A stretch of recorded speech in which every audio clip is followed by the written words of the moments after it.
Acura has been sharpening their knives lately because they want to be seen as the Japanese luxury company that's not just focused on reliability, but also on driving dynamics. And that's why they resurrected the Integra, and that's why we now have 3 different Type S models in the lineup. The latest recipient of this honing process is actually the first Type S. This is a 2024 TLX Type S, and the entire TLX range has received a bit of a tweak for 2024. Now, admittedly, this is a somewhat minor refresh, so you will be forgiven if you didn't notice that anything has changed on the outside.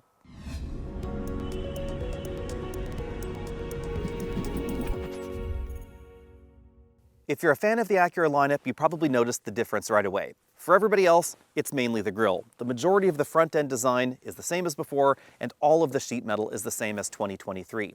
We have the same full LED headlights up front. They're a multi-module design with 4 modules between the high beams and the low beams. We have a signature daytime running lamp swoosh and amber LED turn signals just below that. You'll notice no fog lights below because all of this space was needed for the extra cooling for the turbocharged V6 engine under the hood. In addition to the minor tweaks for the styling, we also have fewer trim levels for 2024. They've simplified the lineup. There's a front-wheel drive model, an all-wheel drive model, and a Type S. There are really just 3 different TLXs to choose from. They also say it gets a quieter cabin and a slightly tweaked ride here and there, also a few more options on the Type S that a lot of folks had been asking for. The TLX has proportions that require a bit of explanation. On the outside, this is a mid-sized luxury sedan. It's almost 195 inches long, making it almost exactly the same length as an E-Class and about as wide as the average mid-sized luxury car as well. But on the inside, we find legroom and headroom and cargo room that is certainly more compact category, more in line with the 3 Series and the C-Class, even though this is 9 inches longer than a 3 Series. It's worth noting that the TLX is also priced like a 3 Series or a C-Class, so you're not getting mid-size luxury room for compact luxury pricing. You're getting compact luxury room on the inside for compact luxury pricing and a car that's going to take up just a little bit more garage space. And that all has to do with the drivetrain design and this absolutely enormous hood. When they replaced the TL with the TLX, they wanted to make it look more luxury car, more rear-wheel drive. So they gave it a longer dashboard to axle ratio. You can see that wide panel right there just in front of the door. But because this still has a transverse engine layout, we also have a really long front overhang. They've done their best to disguise it with this angled section of the front bumper there, but the result is this absolutely enormous hood, and the dashboard is even further away. So where do the 9 inches come from, or where do they go? They basically go to this front overhang. The combination of long overhang and long dash to axle ratio is not unique to the TLX. We find something similar in the Volvo S60 for similar reasons. But the TLX was designed for a V6 to live under this hood, and that meant that the overhang is even longer than we find in the S60. So the S60 is actually closer in exterior and interior dimensions to a 3 Series, despite having a drivetrain design and platform design that is quite similar to the TLX. The styling changes out back are as modest as they are up front. We have a gloss black spoiler on top of the trunk lid, gloss black down there at the bottom of the bumper around those quad exhaust tips, and then full LED tail lights with amber turn signals on each side. Perhaps the most substantial change for the TLX is not what's going on mechanically under the hood, but how you get what's under the hood, because they've simplified the lineup and there are now just 3 different trim levels. The technology package is the base model that gives you a 2-liter 4-cylinder turbo, 272 horsepower, 280 pound-feet of torque, 10-speed automatic transmission, and front-wheel drive only. You cannot get that model with super handling all-wheel drive. If you want all-wheel drive and the 2-liter turbo, you get the A-spec trim because front-wheel drive is not an option in that model. The Type S replaces that engine with a 3-liter single-turbo V6. The turbo is right over here on this side. 10-speed automatic transmission still, super handling all-wheel drive, 355 horsepower, 354 pound-feet of torque. This is not quite as torquey, not quite as powerful as some of the German options, probably because of the single-turbo rather than the twin-turbo design that we find in some of the alternatives, also possibly because of the transverse engine layout. Now, speaking of that, you'll notice that basically the entire engine is in front of the front axle, and that's what makes this have that really long hood proportion. I've always found the seats in the TLX to be pretty comfortable, and that hasn't changed for 2024. We have the same seat design on the driver's side and the front passenger side, which is a nice touch. This includes 4-way adjustable lumbar support, an extending thigh cushion, and inflatable side bolsters. The driver also has a 2-position memory and a manual tilt telescopic steering column with a pretty decent range of motion. As far as the seat track design goes, this does move pretty far rearward, but not quite as far rearward as some of the European options. So if you are a taller person, you might want to look towards some of those alternatives. Also, headroom could be just a little bit better. I think it's fine for me at 6 feet tall. I tend to like sitting in a more upright position, and that means that I only have about 3/4 of an inch of headroom left. This model, of course, has a moonroof. Remember what I said about the TLX's proportions. Hopping into the back seat, they become very obvious. This front seat's comfortably adjusted for me at 6 feet tall. You can see I have maybe about 1.5 inches of legroom in this area, between my knees and the actual seat back, maybe about 3/4 of an inch, and not a great deal of headroom. If I try and put my head back here to the head restraint, I definitely have to duck down in order to do that. Even sitting in a more natural upright position, my hair is brushing the ceiling.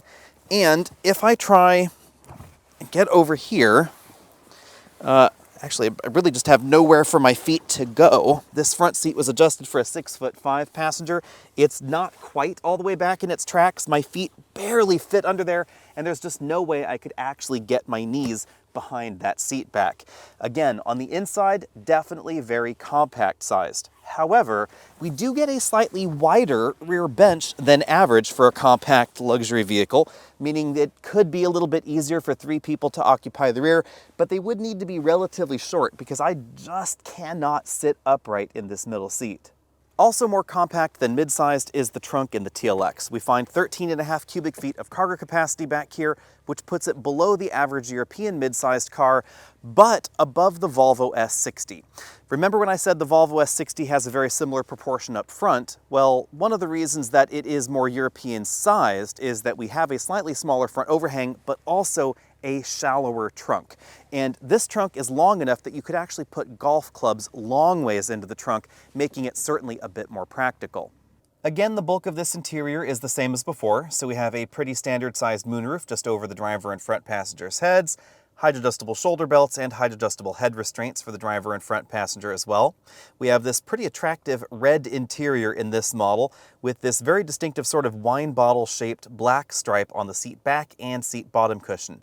These seats are of course heated and ventilated, and as I said before, the driver and front passenger both get extending thigh cushions and inflatable side bolsters, which is a nice touch. We have some ambient lighting strips on the dashboard and on the doors. Over here on the door, it's this sort of purple stripe just there above that trim panel on the door.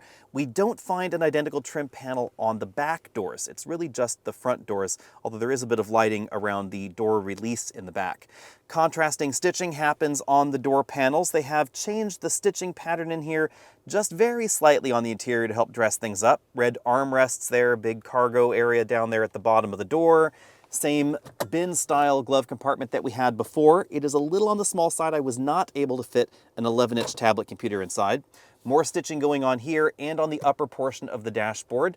We have the big infotainment system right here in the middle of everything, but it is still controlled by the Acura touchpad.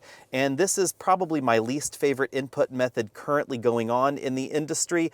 I'm actually glad that Lexus ditched theirs, but Acura seems very dedicated to that particular format. It's just not as intuitive as far as interacting with the system goes, especially since it doesn't function the same way when you're in CarPlay as when you're not in CarPlay. Acura has lots of reasons for that, but I just think that they should ditch it, move the screen a little bit closer to the driver, and just give us a touchscreen like most people seem to want. Down here we have the controls for the dual zone automatic climate control. I really love the fact that Acura has found all the physical buttons that every other car company has been removing, and they have just jammed them here on the dashboard. There are a lot of buttons, but I do love the buttons rather than touch controls, so I'm really glad that they went in this direction. We have auto seat heating and seat ventilation. This is the dynamic mode, basically drive mode dial for the system. You can see what it's doing with animations right up there on that screen. There's also a Sport Plus mode in this Type S trim. We then get the hunt and peck shifter that we've seen from Acura for a while. Reverse is that button right there. Drives that one. Park is right up there. Down here we find controls for the infotainment system, volume knob and power knob, track forward, backward right there. The position of that is just a little bit close to these cup holders for my comfort. Over here we have a wrist rest so that way you can more appropriately use your finger on that little touchpad. Wireless charging mat here, and as you could see there, wireless CarPlay is going on. You can also connect via USB, which is a touch that I like as well. USB-C and regular USB ports in there, although only the USB-A port is the one that actually works with the smartphone integration. Up here on the dashboard, we now have a heads-up display in the Type S. That is something that the Type S model did not get at first glance, but for 2024, you can now get all the luxury features in addition to the extra power. Below the heads-up binnacle, we find the full LCD instrument cluster. It's pretty much the same as the one in the Acura MDX, so not quite as configurable as the ones that we find in the Audi lineup, but definitely attractive, more attractive than a regular display. Over here we have a flat bottom steering wheel, sport grips up top, nice big paddle shifters on the back of the steering wheel. You'll find some infotainment controls over here on the left side, adaptive cruise control controls over here on this side. Acura splits controls for the displays between the sides of the steering wheel. On the right side, we find this dial that controls the multifunction LCD cluster there. I can hit that gauge setting and then choose a crafted gauge layout, which gives us more of a dial appearance. And then this knob over here controls the heads-up display. It's a little bit difficult to show you on camera, but you use that menu button and then these to actually interact with the heads-up display. Out on the road, the TLX has a few different personalities going on. If you get the front-wheel drive model, it's not going to be appreciably different from a Lexus ES in terms of driving dynamics. If you add super handling all-wheel drive, it's going to be more fun, and if you get this TLX Type S, it's certainly going to be even more fun. This goes 0 to 60 in 5 seconds. That's about 1 second faster than the regular TLX. The regular TLX is actually pretty swift as it is. But you'll notice that that is not as swift as a BMW 340i or the latest versions of the C-Class AMG or a Volvo S60 Recharge. That will do it in 3.9 seconds. There are a few things going on here. Remember, this is more mid-size sized on the outside. It's also more mid-sized heavy. So the curb weight of the TLX is closer to a 5 Series or an E-Class than it is a C-Class or a 3 Series, so that's definitely something to keep in mind. Although stopping distances are very good, just 111 feet from 60 miles an hour back to 0 in this model. The TLX Type S also has a little bit more turbo lag than we find in the European options, and not quite as much power. Acura does give it a very aggressive starting ratio with this 10-speed automatic transmission, and super handling all-wheel drive definitely gives this a lively rear-biased power feel at certain RPMs. Now, when Acura says they can send 70% of engine power to the rear axle, they don't mean constantly. It just means under certain conditions. And that's not necessarily going to be full throttle at all torque outputs. But this is still going to be much more aggressive at biasing power to the rear than the regular all-wheel drive system that we find in the Volvo S60 or anything else with a transverse engine, just due to the design of this system. That's because Acura actually overdrives the rear axle. They make those rear tires spin just a little bit faster than the fronts, and that has the effect of biasing power towards the rear. Then the rear torque vectoring axle kicks in, and it can send 100% of that rear end power to a single rear wheel. It really means this is very, very lively out on the road, but it feels very confidence-inspiring. It doesn't feel like this is plotting against you. Part of that is also because when you take your foot off the throttle, it results to more of a neutral dynamic, more of a front-heavy dynamic, actually, I should say, because this certainly has a lot more weight on the front axle than on the rear axle. So it's not going to have the same sort of driving dynamics as a rear-wheel drive option would be, say a pure rear-wheel drive 3 Series or C-Class. This is going to be a little bit easier to manage. On the downside, that can also mean that the TLX is not going to be quite as much fun. I'm going to give the handling score an A- here, down from an A previously, because we do have other options to consider in this segment, and some kind of intriguing options as well. The Volvo S60 Recharge is perhaps the most intriguing of the bunch, because in a similar vein to this Acura, it's not quite the same thing as the BMW or the Mercedes, but Volvo has continually poked and prodded that plug-in hybrid system. It now produces 455 horsepower, so 100 more ponies than this TLX Type S. And it has a much more powerful motor in the back. It means that it can bias more power to the rear than it could before. It can give it a driving dynamic that is Sometimes more similar to the TLX Type S than a BMW 3 Series, but it's just as fast as a BMW 340i. 340i is about 3.8 seconds 0 to 60, the Volvo's 3.9 seconds, notably faster than this TLX Type S. Previously, you could get the TLX with two different adaptive suspension systems. In the advanced trim with the 2-liter turbo, it had an adaptive suspension system similar to this one, but it had softer springs, different spring rates in that vehicle. To be honest, I never cared for the way the suspension was tuned in that 2-liter turbo with the advanced package. The springs were just too soft. On a road surface like this, which has some gentle whoops, if you were going just a little bit too quickly, the suspension would actually end up bottoming out. And on a rougher road surface, the ride could feel a little bit unsettled and you would definitely keep hitting those bump stops. The Type S never had that problem because these springs are definitely firmer, but that doesn't mean the ride is uncomfortable. In fact, I think this actually has one of the best rides in this segment.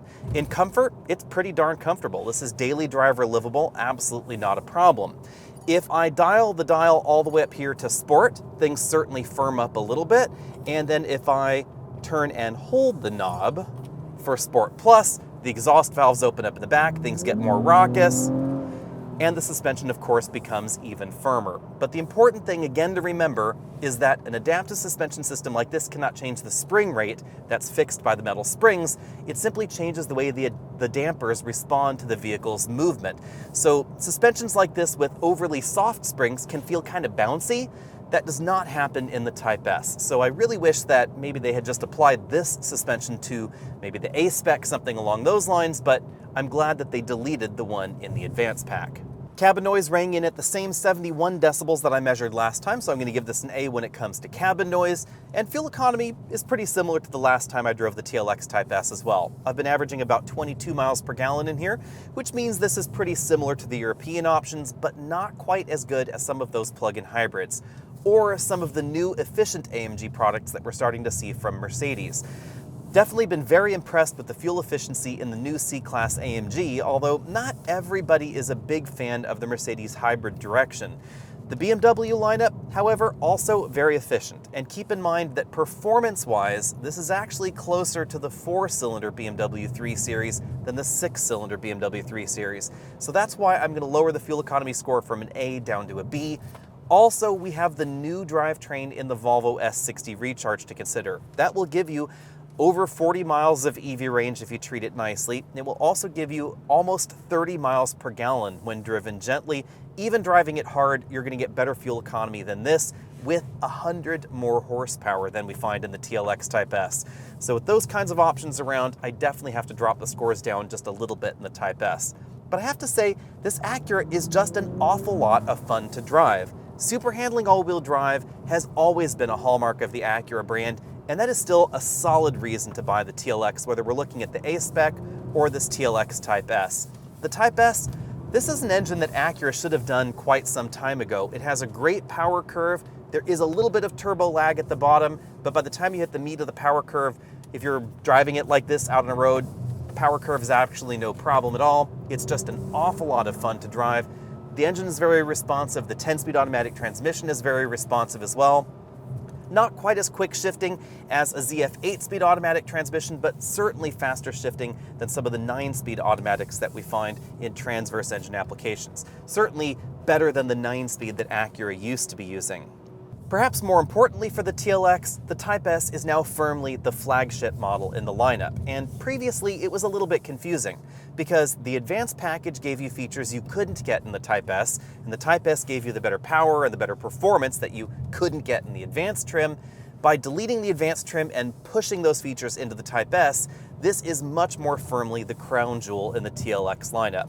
And it's definitely the model that I would get because we do get the nicer touches like the heads-up display, the stitched dashboard components, but we also get the better performance, the better reliability versus some of those European counterparts, and likely lower long-term maintenance costs in this than certainly something like the Volvo S60 Recharge. The condensed pricing ladder will definitely make shopping for your TLX easier, but it also means that if you simply want features like rain-sensing wipers or the heads-up display or the more adjustable and more comfortable driver's seat, you have to step up into the most expensive version, the Type S, in order to get that, which will set you back just under $59,000 if you want that extra cost paint option. Also, you should know that if you want a heated steering wheel, that is a dealer-installed option, and this pricing ladder does not include dealer-installed options because those prices will vary, as will availability. I've always thought that the lack of a heated steering wheel was kind of an odd twist from Acura. I actually had expected them to make that feature either standard on one of these trims or perhaps standard in just the Type S trim, something along those lines. But this is one of the few options where you cannot get that feature from the factory in this segment. But let's keep the price tag in mind. Value has long been an Acura virtue, but value doesn't necessarily mean the lowest price in the segment. It simply means that you get more for what you pay for. So let's roll through the competition, starting with what I think are the most direct competitors and then moving on down the segment from there. Clearly, the first competitor has to be a Lexus, and it would be the Lexus ES, because the ES also starts as a front-wheel drive vehicle, and the TLX and the ES are not too far apart when it comes to size. Lexus, of course, has two options. We'll talk about both of them here. But the Lexus ES starts out as front-wheel drive or all-wheel drive. You can get an all-wheel drive ES now. However, it does come with a significantly less powerful engine. $43,190 will buy you that base Lexus ES with your choice of V6 or 4-cylinder engine producing just over 200 horsepower, so significantly slower than the TLX. Also, it has a significantly different personality. The ES is a bit bigger on the inside, it's softer tuned, it's a little bit quieter. It certainly has a reputation for being the old man's Lexus, but really what that means is it's just comfortable, it's quiet, it's a little bit slower, it's not going to be quite as dynamic. It's going to be the kind of vehicle you want on a really long highway trip. If you want to get your Lexus more expensive, you can get it up to about $56,000 if you check all of the option boxes, but you can also get a very fuel-efficient hybrid system in there. So if you want a Lexus that will get you over 40 miles per gallon, that's definitely going to be a luxury virtue there for the Lexus ES. And indeed, comfort and size and efficiency are really where the Lexus ES shines. Next up, we have the Lexus IS. It's the smallest rear-wheel drive Lexus, and there are a variety of different drivetrains to choose from. You can get a V6, you can get a turbocharged 4-cylinder engine, and you can get a big naturally aspirated V8. And the naturally aspirated V8 is probably the more logical Lexus competitor to the TLX Type S. Now, you might be thinking to yourself, big V8 rear-wheel drive, it's going to be no contest in the favor of the Lexus. Here, I would say things are a little bit tricky. The IS is not necessarily more efficient than the Acura, and that goes for the base Lexus turbocharged engine or the V6, because in the US there is no IS hybrid. The IS 500 is definitely not terribly efficient, and in most driving situations will actually give you slightly lower fuel economy than the TLX Type S. But the lack of all-wheel drive in the IS 500 is the bigger bummer for me. You can get all-wheel drive in other versions of the IS, but not in the IS 500. And if you live in the Pacific Northwest or the Northeast, or even in my neck of the woods, all-wheel drive is definitely something that people are interested in. Another factor to keep in mind is that even though Lexus has tweaked the IS a bit over time, the interior doesn't feel as fresh as the TLX. I'm not the biggest fan of the infotainment system in the TLX, but the rest of the Lexus interior feels decidedly old school. Now let's talk about another front-wheel drive option, the Volvo S60. This starts at $43,645 for the new B5 trim, and B, for some reason, in the Volvo lineup means mild hybrid, in case you're wondering. So $43,645 for the mild hybrid. That goes up to about $56,000 or so, still with that same engine, with all-wheel drive and all of the luxury features. So relatively well-priced, all things considered. It is worth noting you can get almost everything, all the luxury features you want, with that less powerful engine in the Volvo. Actually, basically, just like all of the other European options. That's something that we find in a lot of European vehicles, is the ability to get those high-end luxury features with the smaller and more fuel-efficient engine. If, however, you want the S60's, calling card, you want the plug-in hybrid system. 455 horsepower, 523 pound-feet of torque, and a surprisingly low sticker price, $53,145. So it's actually going to be less than the Type S starting. Now, you won't find as much feature content in that base S60 Recharge. If you want to more or less comparably equip them, you'll end up a little over $60,000, and the S60 is going to top out at around $64,000. But you can get a pretty powerful and pretty quick S60 for that money. Now, the S60 is kind of an interesting twist because we do have significantly more power and significantly better 0 to 60 acceleration, but we don't necessarily have better driving dynamics. It has a little bit less weight on the front axle than we find in the Type S, but it can't send quite as much power to the rear under every driving situation. Worth noting, however, that the S60 is kind of a strange amount of fun in a weird, quirky sort of way. It's one of the very few vehicles where it will chirp the rear tires at launch, and then it will chirp the front tires a moment later, and then chirp the front tires again as the transmission shifts to second gear. It's an absolute hoot and a half to drive, but I wouldn't exactly call it the most refined when it comes to the driving dynamics. There are situations where you'll get torque steer and oversteer all at the same time. It is definitely an interesting driving experience, but it is going to be wicked fast, and it's also going to have a more European demeanor to it in terms of the styling and feature comfort. I also think it's a bit more comfortable than the Type S. Also from Europe, that's a little bit off the beaten path, we have the Audi A4. And the A4 and S4 were definitely vehicles that Acura was targeting when designing the TLX, especially the S4 with the TLX Type S. And that's really obvious when it comes to the driving dynamics and the performance. What's interesting about the A4 and makes it different than the BMW or the Mercedes is that even though it uses a rear-wheel drive transmission, and indeed it will send most of its power to the rear axle in the Type S, the entire engine is in front of the front axle. So that gives it a weight balance that is pretty similar to the Acura, but a power balance that is more similar to an all-wheel drive BMW. Some people incorrectly describe the Audi platform as front-wheel drive based. It is in its truest sense rear-wheel drive based, but in some models power biases towards the front axle because of greater efficiency requirements. So if you get in the A4, for instance, not the S4, when it is in its all-wheel drive mode and you're out on the open highway, it's going to disconnect the rear axle and power just the front axle, but the design of the system is actually substantially similar to the BMW 3 Series, and indeed it uses essentially the same ZF 8-speed automatic transmission. Now, speaking of the BMW, it is going to be significantly more expensive, so clearly pricing and value are the big wins for the TLX. If you get carried away with options on your 3 Series, you can get up to $71,525 for the M340i. And that would be the closest corollary, sort of, to the Type S. The M340i is going to be significantly quicker, of course. It is the fastest entry 0 to 60 in this sort of mid-level performance segment among the direct competitors here. As you'd expect, it also has excellent driving dynamics. You can get it with rear-wheel drive. You can get it with all-wheel drive. I do like the way that BMW has tuned their chassis, but I think that perhaps the bigger difference, especially for customers looking for the latest tech, is actually going to be the latest version of iDrive. I think it's much easier to use than the system we have in the Acura. It also feels more attractive and more modern.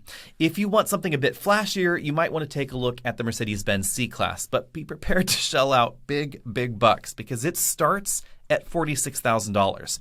And there is a significant amount of feature content that you might expect to find on a Mercedes with a $60,000 or even a $70,000 price tag that are not actually standard on the C-Class. In fact, the C-Class, the C43, will go up to $84,905. And this is a mid-level performance option. This is not the C63. So pricing here does not include the M3 or the C63 because those are not logical corollaries to the TLX Type S. Bottom line, similarly equipped with maybe slightly lower performance than the C43 AMG, a TLX is probably going to set you back about $20,000 less. You will be surprised if you wander out to your Mercedes lot and take a look at some C-Classes out there. It is possible to find a C-Class at $70,000 without adaptive cruise control, which is standard on the Acura TLX. So the bottom line with the TLX really is this is not necessarily a dynamic and performance competitor directly with the German options here, but it is an exceedingly good value. And generally speaking, it's going to be more reliable than the European options, and it's probably less expensive to repair and insure as well. So if you're looking to buy a luxury car in this segment, the TLX has an awful lot going for it. If you're interested in leasing, perhaps the lease rate is going to be a bit more important, and in 3 years, the BMW and the Mercedes are probably not going to cost you much more than the Acura. And of course, the lease period is going to be covered by all of the standard maintenance and loaner cars, etc. So it's not going to be a big deal. But if you are looking to buy your next luxury sedan, if you want something that's fun, reliable, easy to live with, comfortable, and relatively attractive, also an absolutely excellent value, then honestly, it's really pretty hard to go wrong with the TLX. And I would get the TLX over the Lexus and that would be both Lexuses in this segment. I'd get it over the Lexus ES because it's simply more fun. I'd get it over the IS because it feels more modern. I think it's more attractive. The interior is really kind of a bummer for me in the IS. In the IS 500, it is certainly a lot of fun. However, fuel efficiency is a bit of a problem, and the lack of an all-wheel drive system, that's definitely a bummer for me. But if you're looking for fun with reliability, then IS 500 is probably the way to go. Let me know what you think about all that down there in the comments section, and what would you pick if you were shopping? If you haven't already done so, be sure and hit that subscribe button, and if you haven't found us over at facebook.com, be sure and do that now. Also, if you are already following us on Facebook, be sure and hit that review button there below the title bar on Facebook. That does help our view statistics out. So see all of you next week.